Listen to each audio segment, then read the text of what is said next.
As you begin to look toward the future and you look at yourself right now, it's very important for you to say yes to whatever dreams you have of doing more and experiencing more.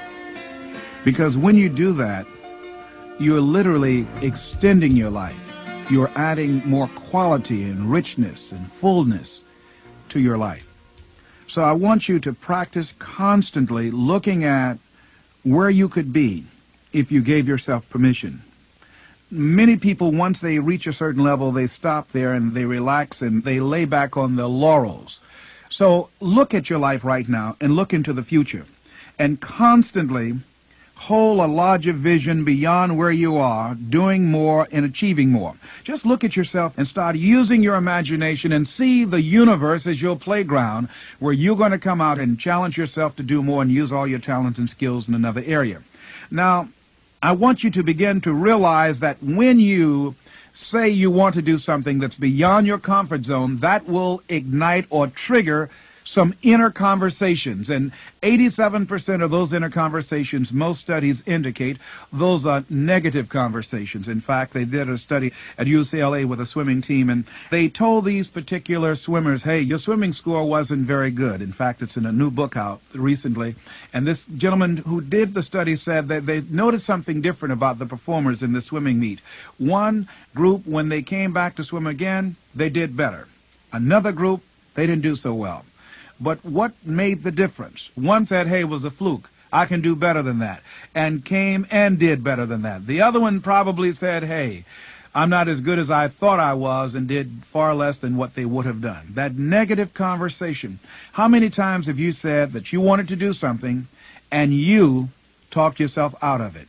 It was 14 years ago when I saw a speaker up speaking and I said I could do that as I looked around the auditorium. But guess what? It took 9 years for me to act on that first conversation within myself, because after I said that I can do it, I allowed the negative part of me, that lower consciousness, to dominate my thinking.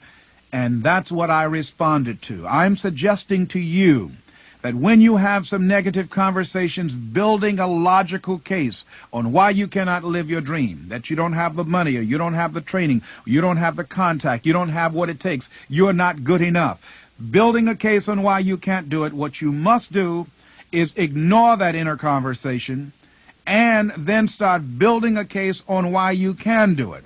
Start looking at and checking out what are the things I do in fact need to work on.